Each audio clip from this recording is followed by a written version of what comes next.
elderly, and persons with disabilities. It's time to choose our leaders. Let's show up and participate in the special interest group elections. Starting June through August this year. Your vote, your voice. My vote, my voice. This message is brought to you by the Uganda Electoral Commission.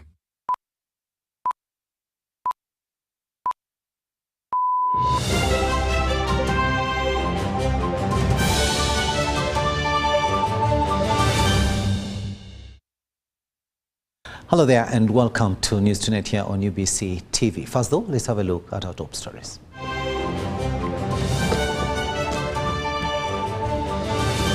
Brought to you by Uniquely Ours. Explore Uganda. Stories tonight. President Yoweri Museveni vows to deal with perpetrators of violence and irregularities in last week's NRM primaries. Vice President Jessica Alupo calls for local manufacturing of medicines and medical equipment. Police puts a 50 million shillings reward for suspects in the double murder of David and Deborah Mutanga. And in sports, the inaugural Kilembe Open Golf Tournament starts this weekend. Brought to you by Uniquely Ours. Explore Uganda.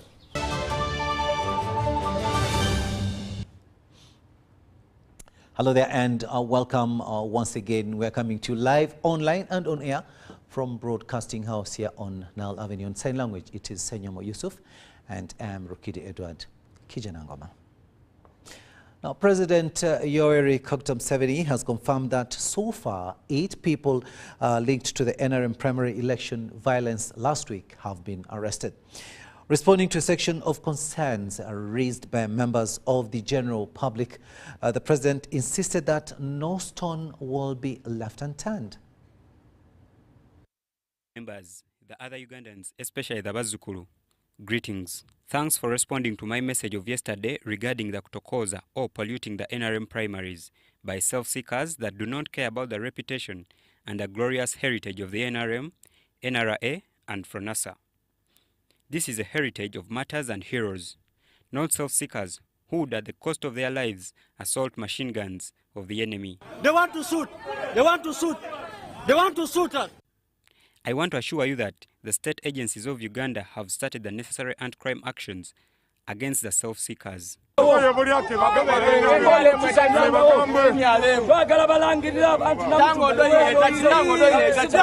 They are starting with the clear cases of the idiots alleged to have altered the results in the tallying. 8 of them have been arrested.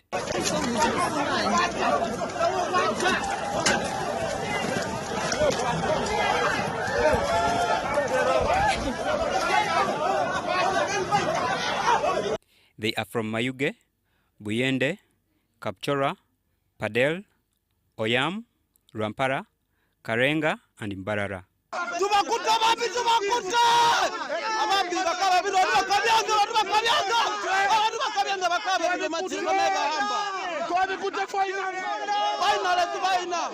Other targets are being followed up. I will keep you informed. Meanwhile, get us evidence against the other offences of violence, bribery, and interfering with the registers. I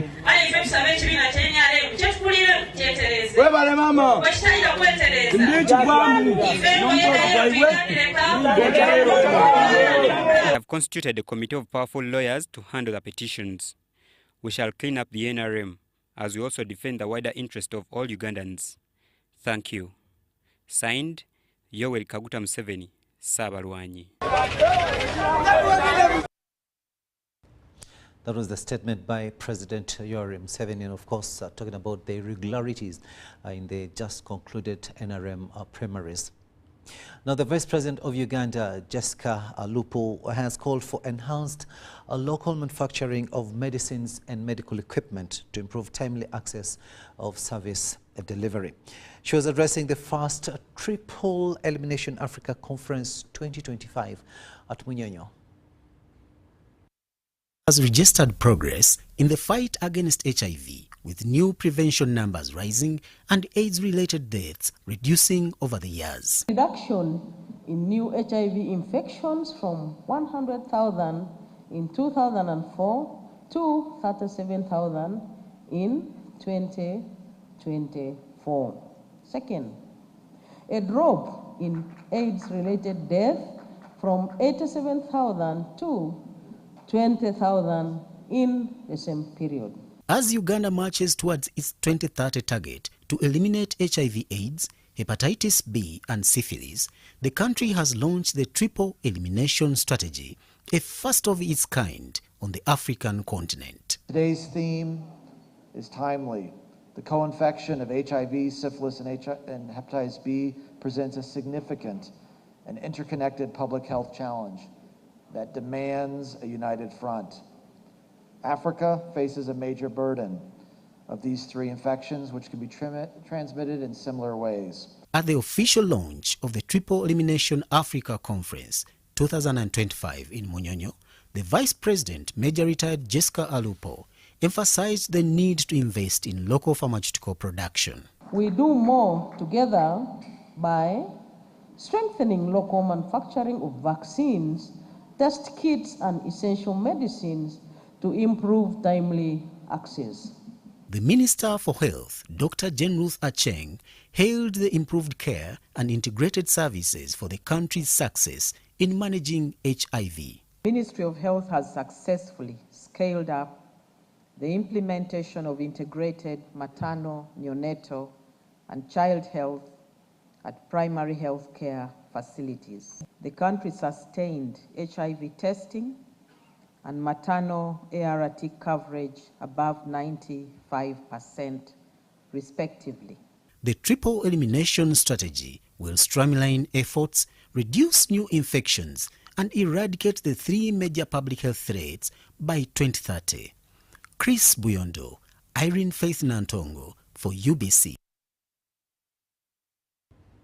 Now, police have put up a reward of 50 million Uganda shillings for whoever collaborates with them to recognize available evidence to arrest suspects in the double murder of David and Deborah Mutanga that happened at the beginning of July 2025. The critical support that police needs is to recognize a suspect whose voice was recorded in the shared video by the security. Take a watch.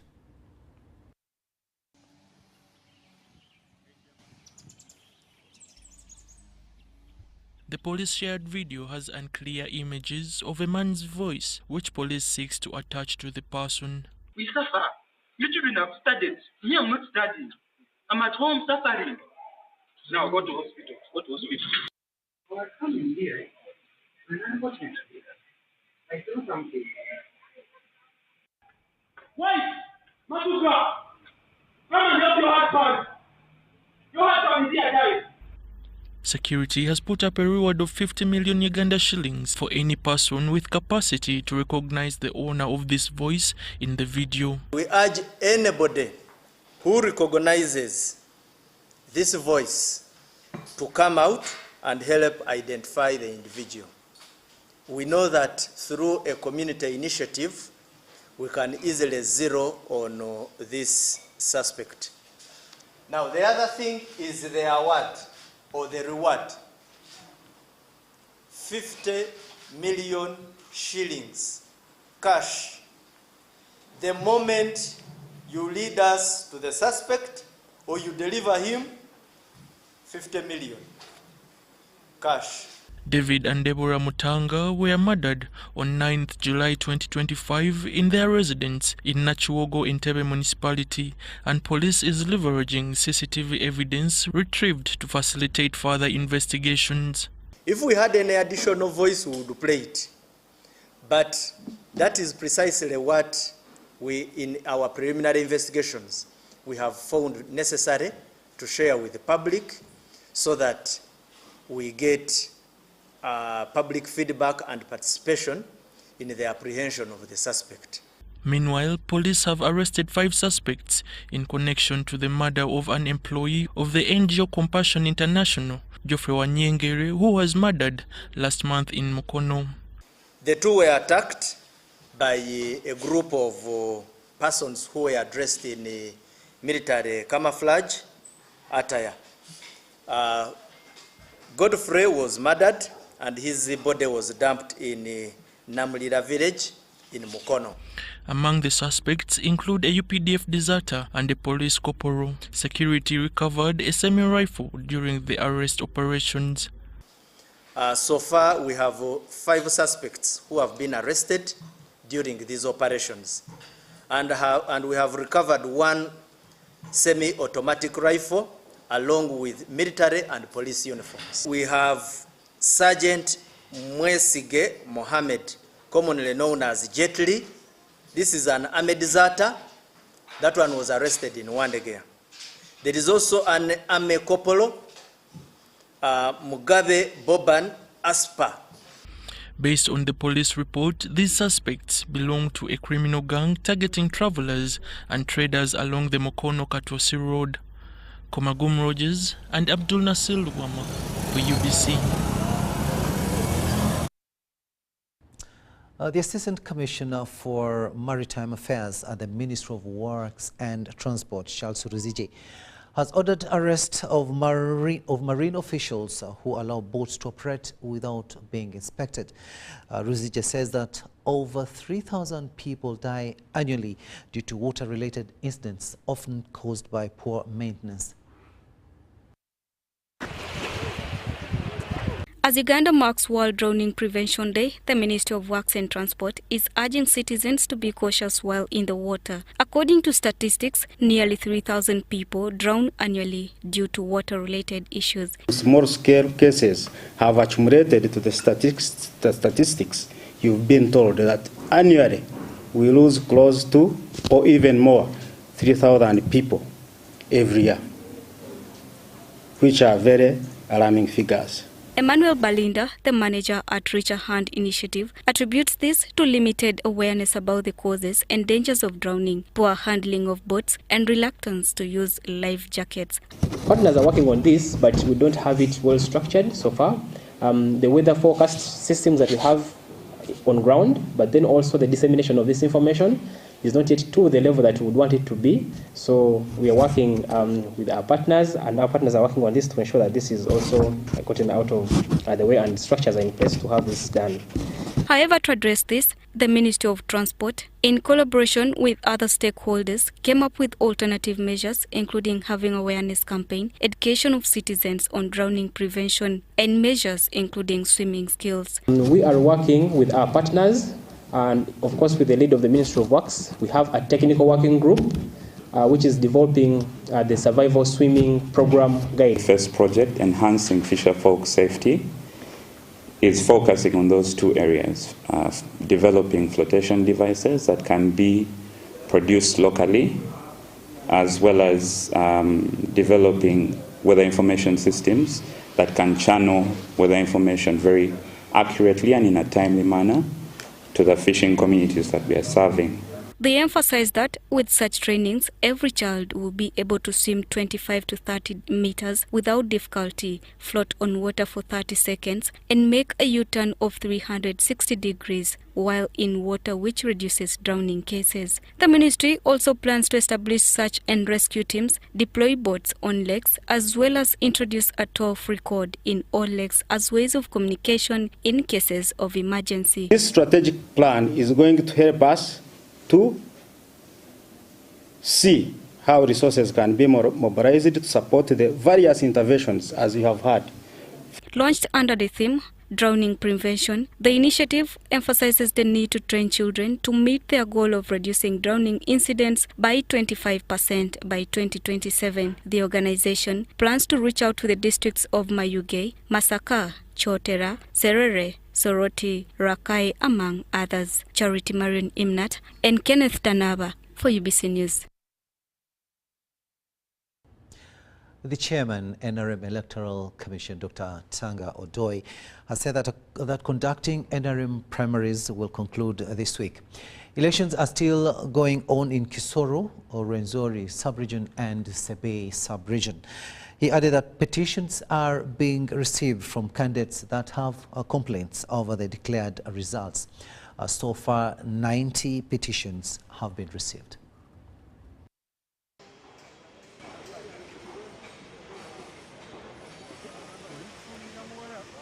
Not concluded for all positions due to violence caused by politicians. Ankole, Insinjiro, and Rampara. As Insinjiro is pending verification of DRR forms for District Woman Member of Parliament today, and the answer will be given today. If you go to Rampara, there's allegation of vote rigging.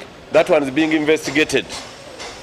Sebei Kapchorwa, results of that election have been cancelled because the district registrar did not follow the procedure.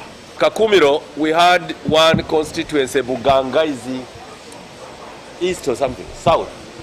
That one was held yesterday. We finished yesterday, and we are going to declare Professor Lubega as the winner. We are going to give him a declaration because the second person refused. What was the issue there? The voting was done, but 7 villages had not voted.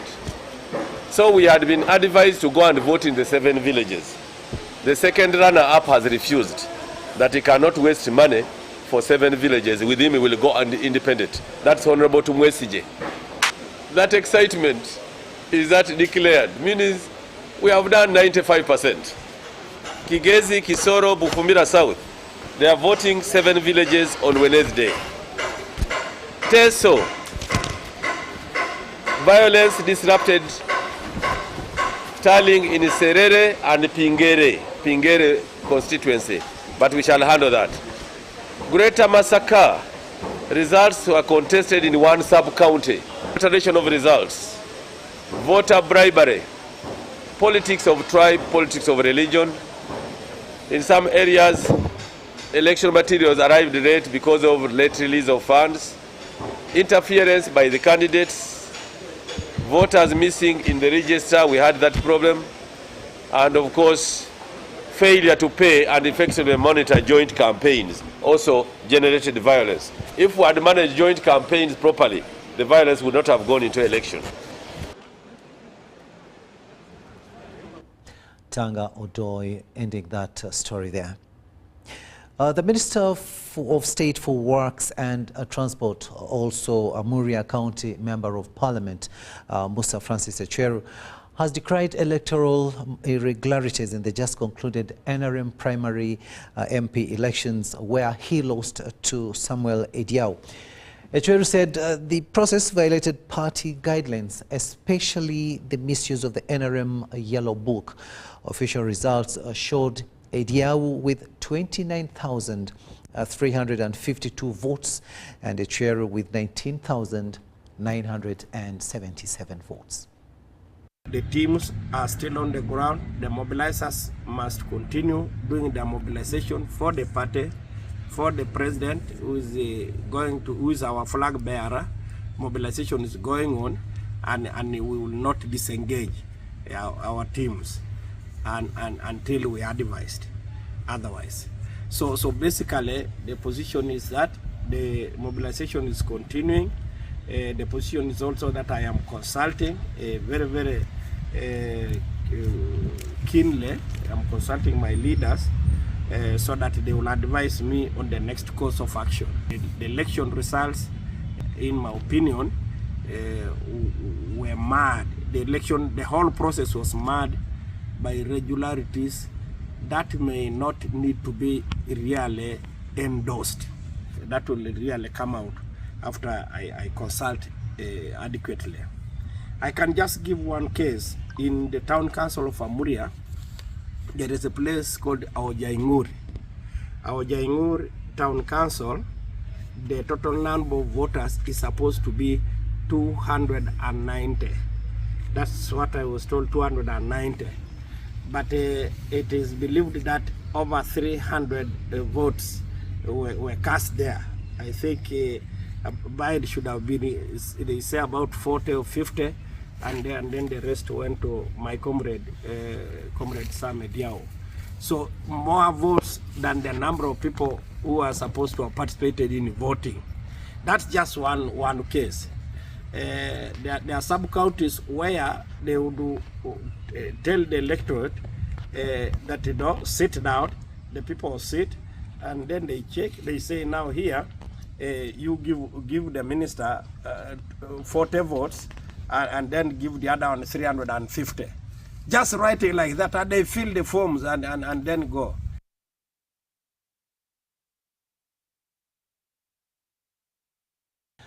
Minister Echeru ending that story there. The incumbent woman member of parliament and state minister for fisheries, Helen Adoa, has appealed to competitors in the just concluded NRM primaries to put aside unsubstantiated claims and unite for the development of Serere district. The appeal follows claims of election fraud alleged by Adoa's closest challenger, Esther Lucy Achom, who has sought redress from the NRM Electoral Commission. Henry Okrot reports. During the Thursday, July 17th, NRM Parliamentary Party primaries in Serere, Helen Adoa retained the flag for District Woman Member of Parliament. She secured 32,922 votes, while her nearest challenger, Esther Lucy Achom, had 21,175. Although Achom is contesting the results, Adoa brushes it off. Now, this time again, I've got 32,922. If you compare with my immediate opponent, who got in 21,175, this one is a clear evidence that the NRM of Serere district is with me. Adoa wants the youth and aspirants to desist from being used by what she describes as desperate and defeated political actors. The person behind all the noise is the person who I have been contesting with all the previous years, who is using one of my opponents to resurrect into politics, but it can't work.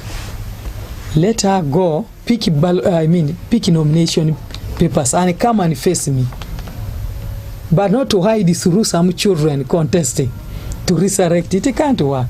In a significant gesture of unity, Adoa has reached out to her younger competitors, including Achom and Florence Iogil.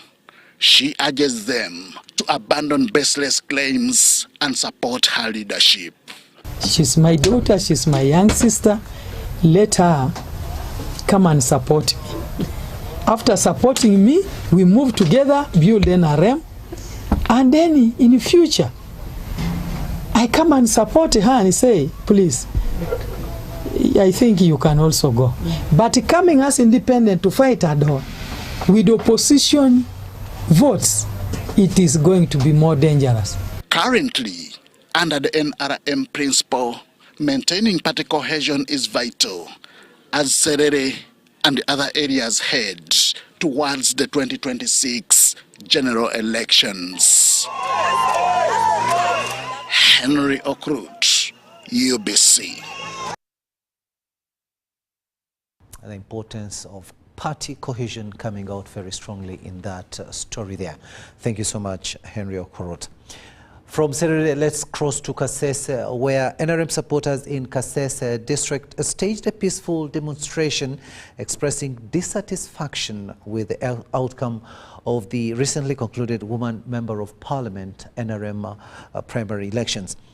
Carrying posters of Mary in Kabugo, the supporters opposed the declaration by NRM District Registrar Amon Busa, who named Sarah Baleke as the NRM flag bearer.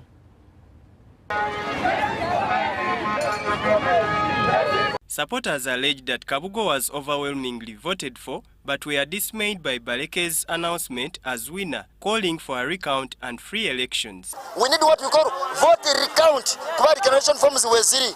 Tetugenda kunonya mayor, tetugenda kulonda LC3s oba councillors until you announce Kabugo Marilyn as the winner because she won this. Kabugo Mary Marilyn blamed the newly elected NRM district chairperson, Honorable James Mbahimba, claiming the election was neither free nor fair. And an order came from someone, the chairperson NRM, who came in person to disorganize everything, to give directives and orders that they should declare a certain number of people. And shortly after that, after he left, they started declaring the people. Kasese District Police Commander Hussein Ihumbire urged demonstrators to remain lawful and follow proper channels. That you have been able to show your dissatisfaction. And we have been so peaceful, we have left you. And the message has been received. The message has been what? Too much of everything is always very dangerous. The message has been perceived. The leadership of the district has received it. And even other of your people, we want to encourage you so that you petition at Kampala. There is a procedure, a process where you're not satisfied. This is where you're supposed to go. Official results showed Sarah Baleke with 65,664 votes, while Kabugo Mary Marilyn got 63,460 votes. Kawanguzi Paul, Muthabali Moses, UBC News. Justice for me. News Tonight takes a short break, but we'll be returning with much more.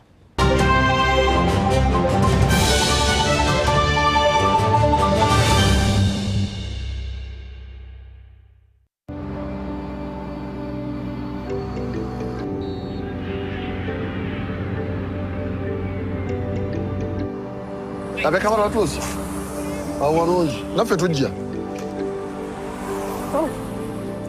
Bami kwan anya inakuchenja ono Uncle, you can just use your phone. Tuina momo va ku mwana gwe change Nayanziza nnyo. nange kwepera Yes sir. zo ziri mmeka Jire satu kitundu Yes sir. naye baba sente nga zinzigweddeko. But uncle, you can't get from your phone. Just keep on playing your bodies. What if you move?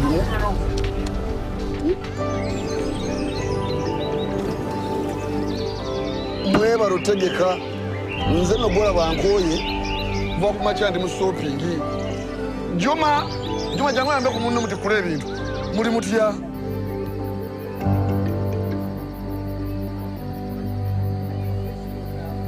Uncle, you're suffering again.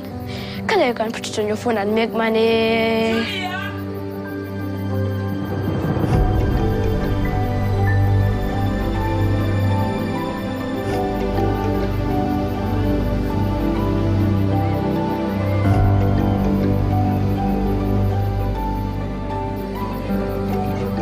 Bye-bye. Musuri domtuma. Undazo kuagara. Naye. Thanks for baraba. This enkombo wazichari wawo. Jajja mwongere ko. Bayagala nyo rombo rw'ekinyebwa. Kandete kando. Wetaaga kutambula. Gwe ne bw'otuula. Tubeere mu nzikiza. Senga n'atuma olina okugumiikiriza.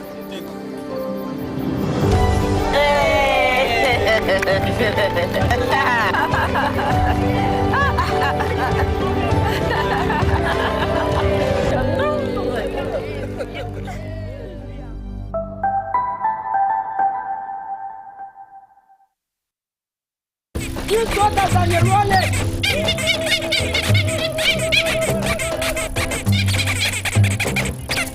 Bobby, again! What's the drama? Drama? Colleagues, elections for special interest groups are calling. SIGs, elections, youth, PWDs, elderly. It's time to vote for our leaders, June through August. From village to parish to district to nationals, youth, PWDs, elderly. It's time, go vote your leaders. No! Elections are supposed to be peaceful. Easy vote, okay? Youth, elderly, and persons with disabilities. It's time to choose our leaders. Let's show up and participate in the special interest group elections. Starting June through August this year. Your vote, your voice. My vote, my voice. This message is brought to you by the Uganda Electoral Commission.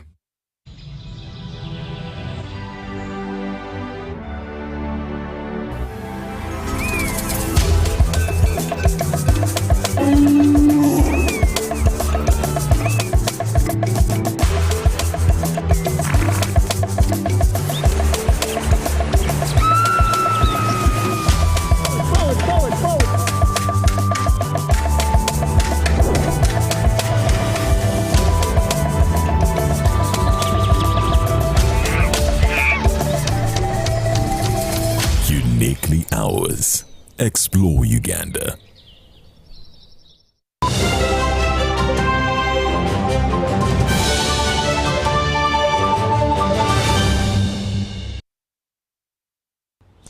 Welcome back from that break, and this is News Tonight here on UBC TV. A warm welcome to those of you just joining us. Moving on now, the National Registration and Identification Authority, NIRA, has commenced handling requests for errors made by the authority to Ugandans seeking to correct and update their national identification cards. NIRA Registrar Claire Olama called for a collective effort to fully register all Ugandan citizens. I want to be categorically clear that anybody seeking to renew their ID with amends will not do it at the parish. They'll have to make the trip to the nearest district office. I also need to be on record and make it very clear to us, dear countrymen. The only thing that can change about us is our name. The rest of the things that refer to your biodata or what is known about you may have been errors. And so whereas you can come to change your name, whereas your fingerprints might have faded and may be modified because you used a bit of Carolite, maybe they could have altered, that is agreeable. However, there are things that we are not changing. This is not an exercise for you to now say, I was 20 years, I now feel 15 years, I want to change my age. No. The only thing that can cause us to change is if you're making a correction of an error. So to say, while writing your date of birth, you interchange the year and month. For example, I was born on 7th August, and I wrote 8th, maybe July. So I interchanged the day and month. That is a reasonable error. However, for you to say last year you thought you were 20 years, and now suddenly you're 30 years, because Haji has bought for you a tipper, and you want a permit that allows you to drive a tipper, please don't come. This is not your service. Ours at NIRA as a mandate is to uphold an integral, credible register for this country. And so we will not change it for your convenience, for your liking. I am aware that a few ladies have a date of birth that allows them to drive the BMW. They have a date of birth that they tell their husband so they can get married, and they have a real date of birth they were born. Please, we are not in the business of making you comfortable. We are documenting facts. And so I want to caution, whoever is coming through to change their information with a view or with some ulterior motives that we know not. Because you're 30 years, you want to take part in a youth tournament of football that is taking young people to Australia, you come back and we are seeing an able-bodied man saying he's 16. And then you ask yourself, but really, how is this even possible? So this business is not a business for you to come and beat the system to change your information. I want to make it clear that the Registration of Persons Act has said uttering false information is a crime.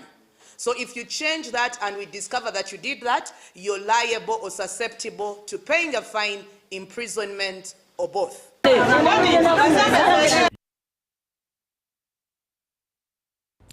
NIRA Registrar Claire Olama talking about, and talking tough actually, about the regulations and the guidelines in place for you to renew your national identification card. Do not change your age.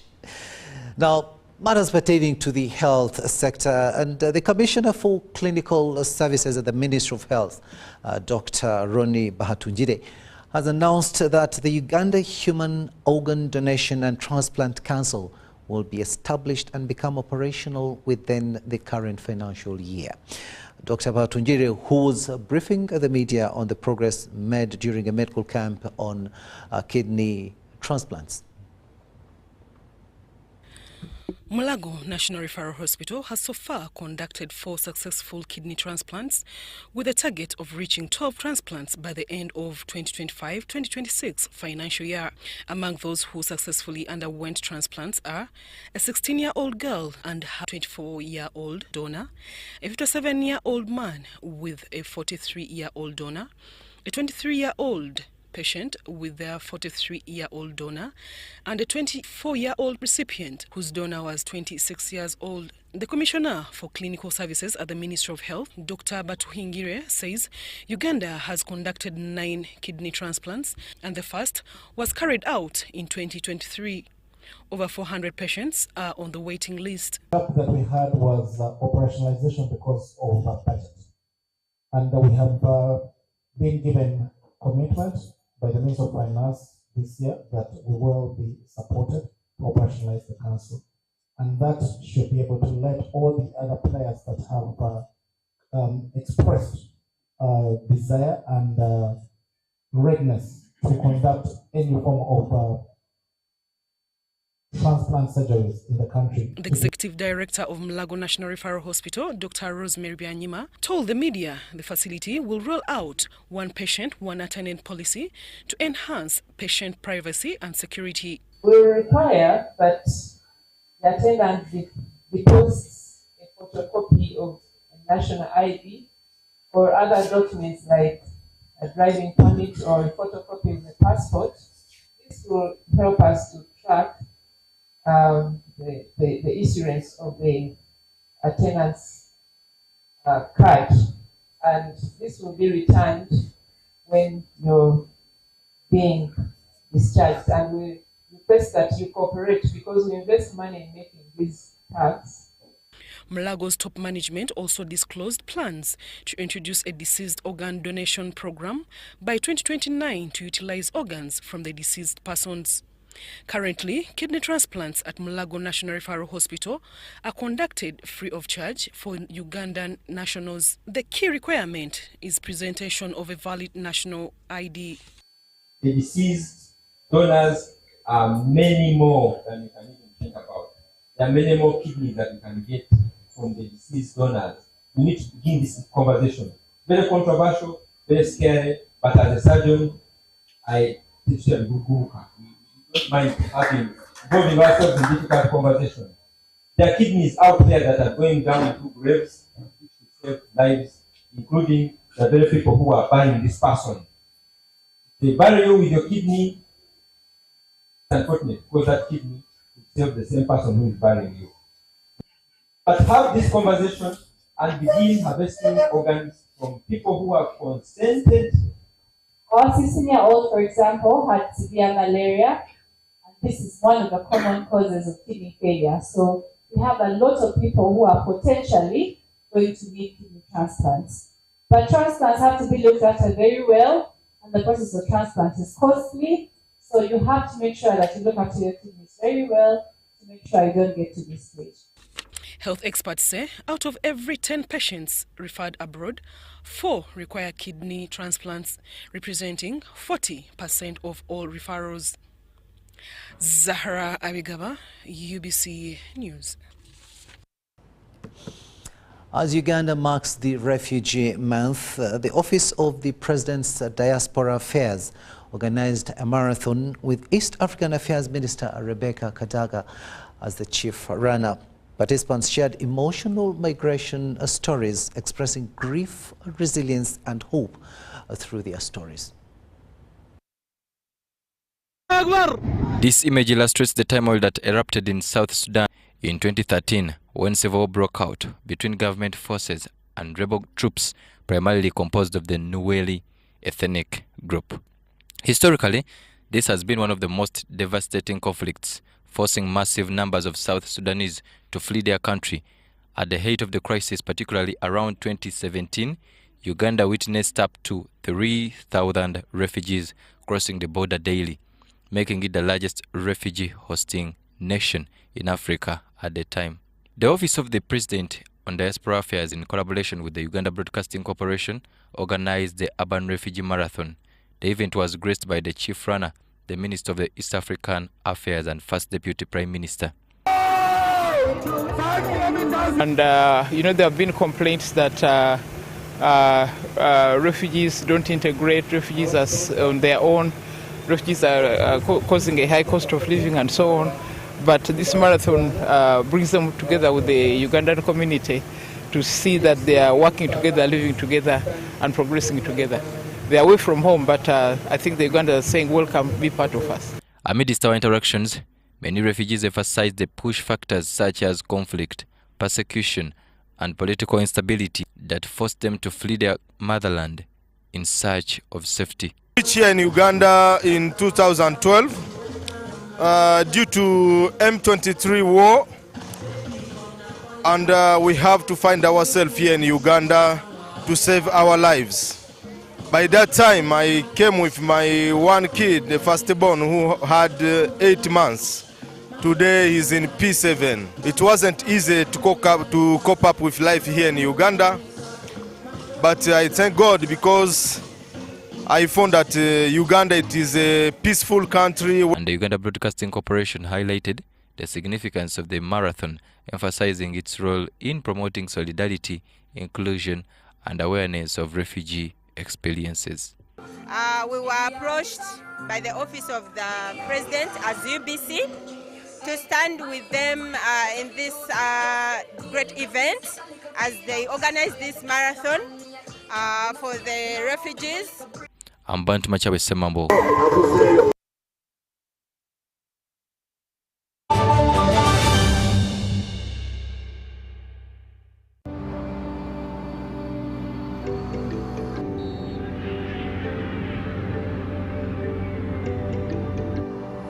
Abeka bala watuzi. Awarunji. Naffe tujja. Oh. Bami kwan. Ana inakuchange ono. Uncle, you can just use your phone. Hey, tuina mombo. Va ku mwana gwe change. Nayanziza nnyo. Nange kwegera. Yes sir. Zo ziri mmeka? Ziri 3 kitundu. 3 kitundu. Yes sir. Naye baba. Sente nga zinzigweddeko. But uncle, you can't get it from your phone. Let's keep on playing your bodies. What did you mean?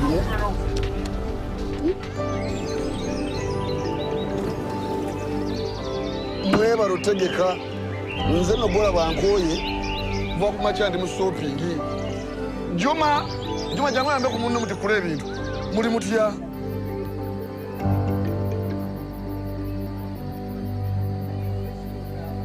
Uncle, you're suffering again.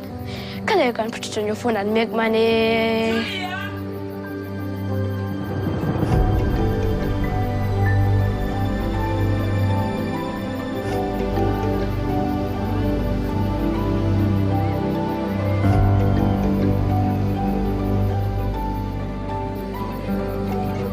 Bye-bye. Musuri domtima. Undazo kuagara. Naye. Thanks for baraba. Bit, empombo wazichari wao. Jajja mwongere ko. Oyagala nyo rombo rwekinyego. Kandete kando. Hey. Wetaka kutambula. Gwene bwotula. Tubere munzikiza. Senga natumo inokugumiikiriza.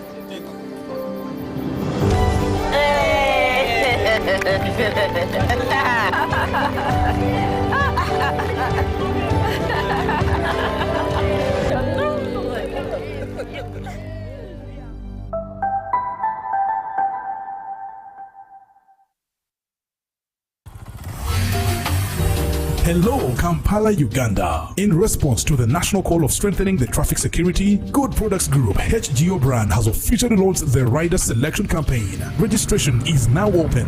Visit www.riders.hgo.com. Complete your registration now for a chance to win exciting prizes including motorcycles, exclusive HGO gift boxes, and official rider vests, all while promoting safe riding awareness. This is how to participate. Pay the registration fee, invite 3 friends to form a team of 4, and your registration fee will instantly be refunded. Begin your journey of honor today. Don't miss this opportunity. Join the challenge, promote road safety, and become a pioneer rider. For details, visit the official Good Products website at www.hgo.com or call toll-free 0800-335-555 or visit our offices at Kingdom Kampala 3rd floor to register now and win prizes worth millions.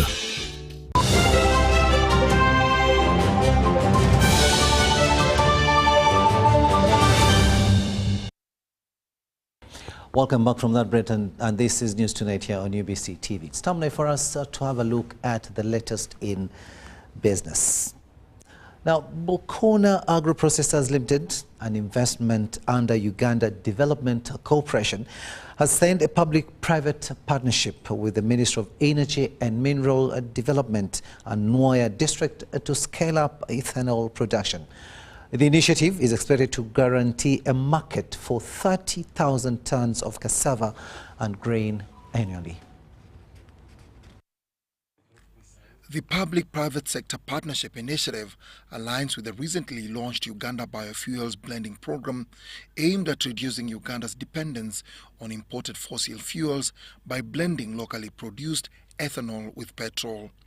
The transition to cleaner energy is expected to enhance environmental sustainability, create rural jobs and provide a stable market for agricultural produce such as sugarcane, cassava and maize. One is it creates a very big market for ethanol. Second, it is renewable and it is produced locally from locally grown substrates, and it empowers farmers. We've seen in other countries vehicles running on 100% ethanol. This ethanol that is being produced, it is very pure ethanol at 99.5% minimum and can go up to 99.9%. This one blended with the fuel, it has characteristics which are the same as the fuel that we are currently using. Mukono Agro Processes, a key player in the blending initiative, is partnering with Nwaya District to expand ethanol output and feed into the national blending framework. Trying to work out the possibilities that we can extend the support for the farm input with our associate company, Fika Seeds, where we can provide them the seedlings and then at a later date when they supply us the grains, we can actually apportion that money to the bankers. This development follows the Ministry of Energy and Mineral Development's announcement on the commencement of fuel blending, starting with 5% ethanol in petrol, with plans to scale up to 20%. To us, this is a very, very strategic arrangement which not only creates a market for the various agricultural products, but also addresses import substitution in an area which is consuming a lot of our foreign exchange. The adoption of locally sourced ethanol is seen as a buffer against global fuel price shocks. The construction of the ethanol blending facilities is already underway in the eastern border towns of Malaba and Busia. What you can see in my background are the tanks where the ethanol will be stored, and then these are the loading bays where the fuel will be blended with the PMS.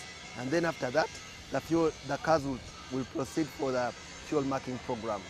For this particular facility, we had to bring in the fuel marking program, which is going to be done by SICPA, to be in the same vicinity within this same very facility, because we want to have an integrated process moving on so that we avoid the delays.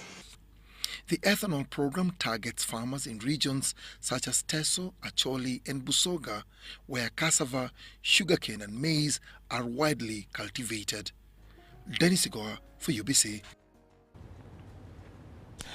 Absa Bank Uganda has rewarded its first 4 winners of its ongoing Play Your Cards Right campaign, with each walking away with 10 million Ugandan shillings. The 3-month campaign is designed to encourage Absa debit and credit card holders to embrace card payments over cash, thus promoting safer and more convenient digital transactions. Money going to our customers, and which all of us, I believe, would love to have a portion of that. For my colleagues at the bank, enjoy the giveaway. Enjoy the celebration as our customers are being rewarded. Our business credit category, ABM management will be working out with 10 million shillings today, and we shall be recognize them. ABM management, they can just wave to your people. Thank you. In the personal credit category, we shall have Vincent 1B winning in that category. I don't know if Vincent is here. In the business debit category, which means that your business chooses to use their debit card instead of moving around with the cash. Uptown Security. Thank you. That's a big boost today. And then in the personal debit category, Ibra Msubuga will be our winner for the month of June.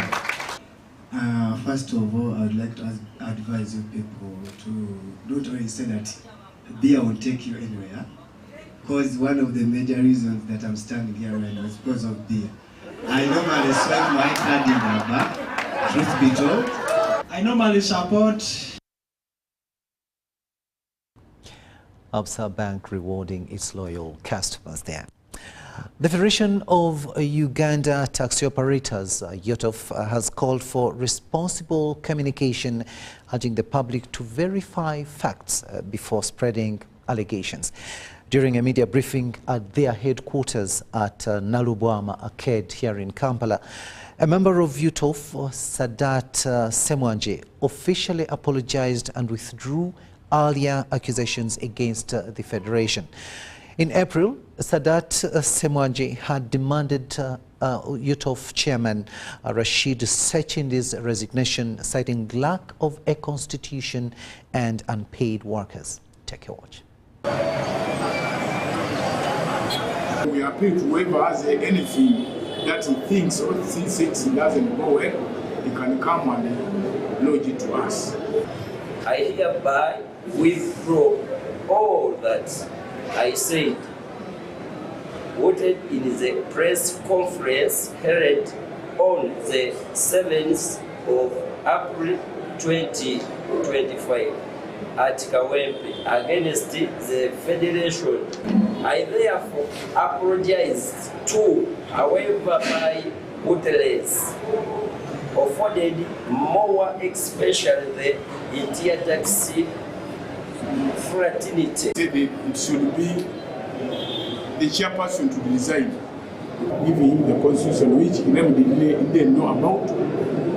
He went through it, and after going through it, he found out that what he uttered was unnecessary. Kiba kya bugonjofu ne tutuula mu nyumba tulaba engeri gye tugonjola. Nze njagala okumwebaza naye ekyamazima si kyangu. Omuntu bw'aba ng'alina ensobi gy'alaba gy'akoze ye mwennyini ne yeefumiitirizaamu n'aga nti nsaanidde okwetondera bannange tutambulire wamu.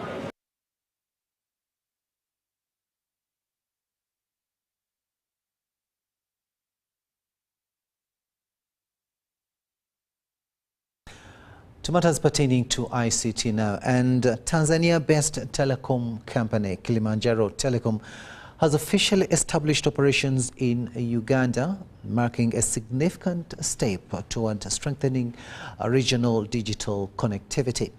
According to Honorable Onep Moses, Tanzania's Minister for ICT, the development supports the broader East African goal of regional integration and collaboration on shared development projects. Uganda, Kenya and Tanzania continue to deepen collaboration through trade, telecom connectivity and infrastructure, accelerating regional growth and improving communication across borders. The launch in Kampala highlighted Kilimanjaro's telecom's crucial role in building carrier-neutral, open-access internet and fiber infrastructure across East and Sub-Saharan Africa. A number of infrastructure players, and infrastructure here I mean in the digital sense, internet connectivity, that's fiber infrastructure, both underground and overhead. So what Kilimanjaro is doing is really leveraging on sharing of infrastructure. Key discussions during the event included regional connectivity initiatives such as cross-border fiber networks, the River Nile Submarine Fiber Project, and public-private partnerships aimed at improving access, resilience, and affordability of internet services in the region, as the Tanzanian Minister for ICT, Napa Moses, explains. Now, all this network aim for export of capacity. When you export, you increase your revenue. Now you have a domestic market and you have an export market. So this partnership between TTCL and Samanda via Kilimanjaro's subsidiary is also a line for export market.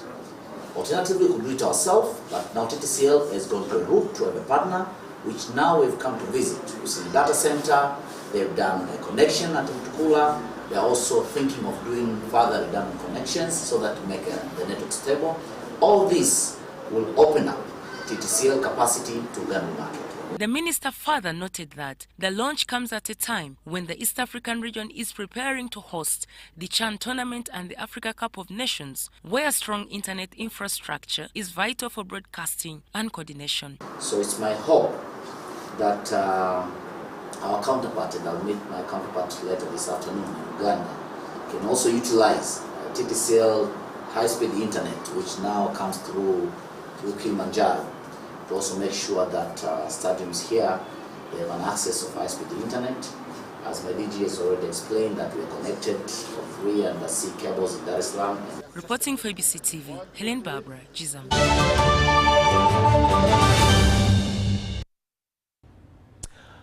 Sports news now, and we begin with golf, where the inaugural Kilembe Open Golf tournament that is due this weekend has been launched.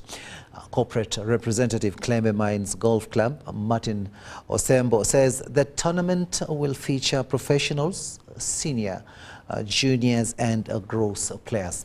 Here is our sports reporter John Barnes Sentamo with a detailed story. Uganda's top golfers are bracing for the inaugural Kilembe Open Golf Tournament due this weekend. It will be played at arguably Africa's longest golf course, the Par 73 Kilembe Golf Course in Kasese municipality.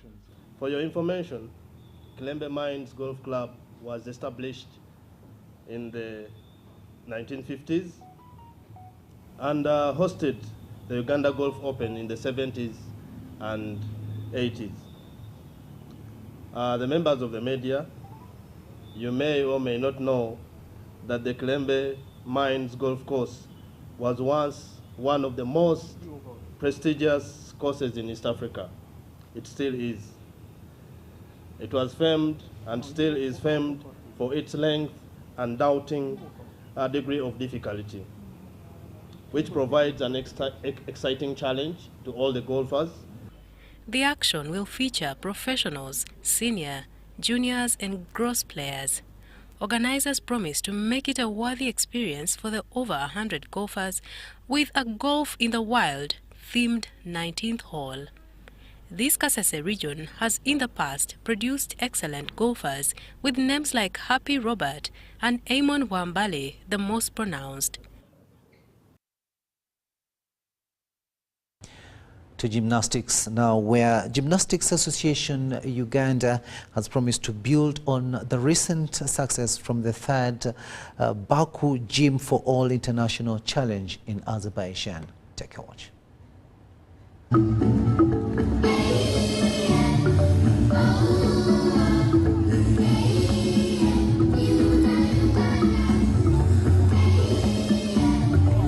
Uganda's team that represented at the Baku Gym for All International Challenge has been officially welcomed back.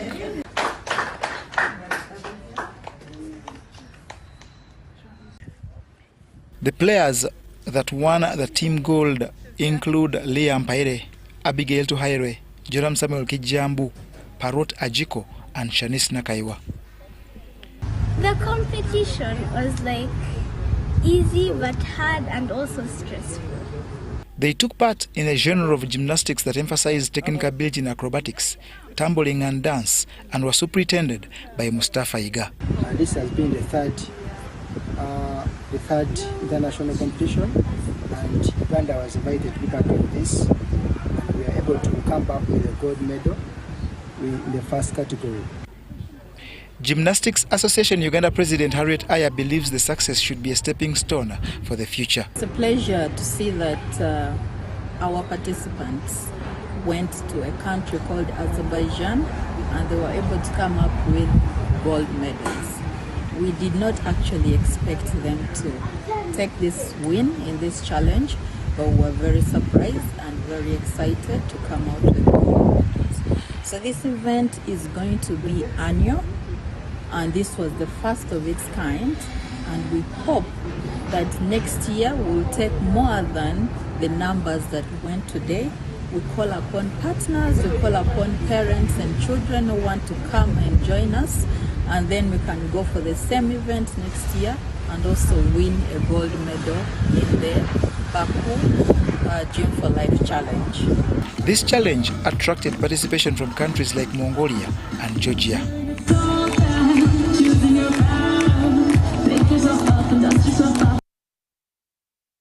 Congratulations to the winners there. Now, the Uganda Secondary Schools sports team has been flagged off ahead of the 2025 Africa Schools Sports Tournament that is hosted by Algeria from the 26th of this month to the 5th of August. Olympic Committees of Africa 2025 Anoka Africa Schools Games Tournament in Algeria. The team was flagged off by Dr. Bernard Patrick Oguel at Logogo with a message being clear: go out and shine. You are here. Now this ground here is a level ground that will build you up in terms of your character, exposure, performance for be a future star. So I want to congratulate you as future stars of this country and wish you safe flight and journey back to Uganda for God and the country. Uganda is taking 88 delegates that will depart the country on Tuesday to represent in disciplines like athletics, basketball, football, swimming, and more. Uganda's talented young athletes are up for the task. I'm very excited to go to Algeria. It's the first time of this kind of competition where it's African-wise. Usually it's African, but it's going to be so well. I'm very happy to be in this team. I'm proud of it. And I believe we're all going to do well, no matter how bad things might go down the road. I'm really looking forward to swimming the 50 meters backstroke, as it is my favorite event.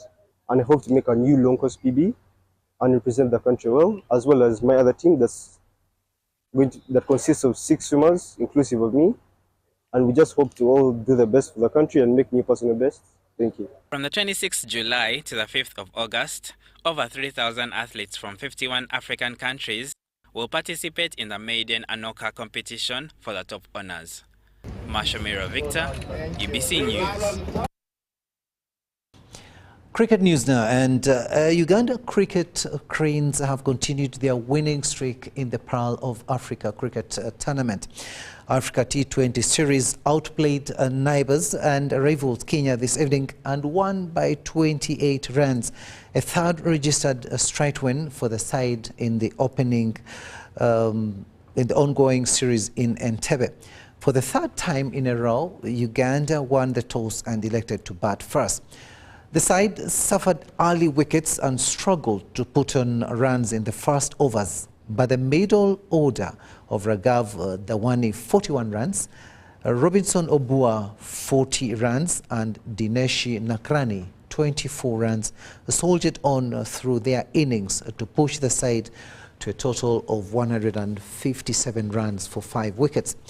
Uganda's defence had both good and ugly moments, but it was Frank Nsubuga's 3 wickets in the power play and Chewuta Cosmas's 3 wickets in the 3 last overs that made a difference and got Uganda past the line, holding Kenya to 129 runs for 7 wickets and winning by 28 runs. The win makes it 3 wins in a row for Uganda in this tournament. In the other games of the day, the United Arab Emirates beat Nigeria by 7 wickets, and the Pearl of Africa T20 series action returns tomorrow, Tuesday, with Kenya taking on Namibia A and Uganda facing Nigeria.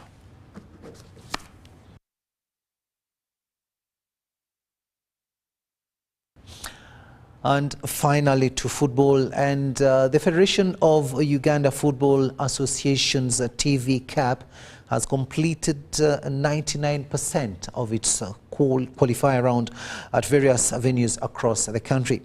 Now, this year's championship attracted 54 schools, with the top 10 seed earning direct entry into the round of 32. Kibuli Senior Secondary School has beaten Old Kampala 3-0 to complete a 5-0 route that earned it a place into the FIFA TV Cup round of 32. We are very aware that every time we leave a step to another step, things change, because all teams now come when they are fully prepared. And we are also going to sit down with our boys and we look at those small mistakes we've made today, and we make sure now we capitalize on the strength in this game. Goals by Mohamed Insereko and Ramadan Matovu's brace were the difference on the day that Kibuli displayed splendid football. I feel better for having made it to the next round, because as you remember, in the last tournament, like we never won like any game. We just made draws at the home grounds. But I thank Allah for enabling us to do the best, and I thank my coaches as well who are putting the energy. For Old Kampala, it's a return to the drawing board as it intensifies efforts to return to the helm of schools football. The game has been good. It has been good. They played their best, I'm telling you. They played their best, but I know we are going to improve here and there so that the next edition we emerge the best. Others through to the round of 32 are Bukoyo SS, St. Mary's College Kisubi, Meta SS, St. Leo's College Chegobe, Duhaga and Iganga High. It was an advantage to our side, because in total it's 2-1, which means that we have qualified for another level. So I'm sure we are going to do better next Saturday. This time around, we are well organized, I'm sure. They will be joined by Namilyango College, Kira College Butiki, Gulu High School, Satito Winnie SS, St. Balikudeme Mitala Maria, Ngora High School, and St. Joseph's College Laibi. The winner between Manjansi High School and St. Peter's College Tororo, whose delayed first leg was won 1-0 by Manjansi, will also enter the next round. I've seen that really talent has developed, and it really brings out the picture of Honorable Moses Magogo, excellence in academics with sports. We've seen that football from class to the pitch is really interesting, and these are really talents that needed to be tapped, and it was long overdue. Aduku SS, Dr. Bote College Boroboro, Kololo SS, Mutuyera High School, St. Kagwa Bushenyi High School, St. Charles Luanga Senior Secondary School Kasasa, and St. Joseph College Ombachi broke no sweat into the next round. St. Mary's College Kisubi won the first edition of this cup, while Naumali High School is the reigning champion.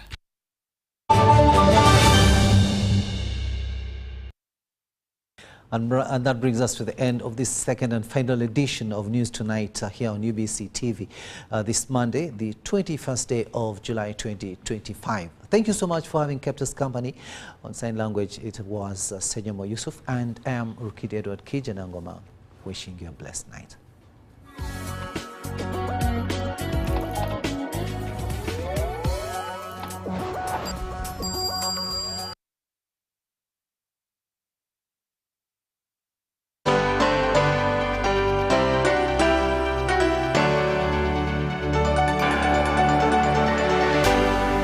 UBC, inspiring Uganda.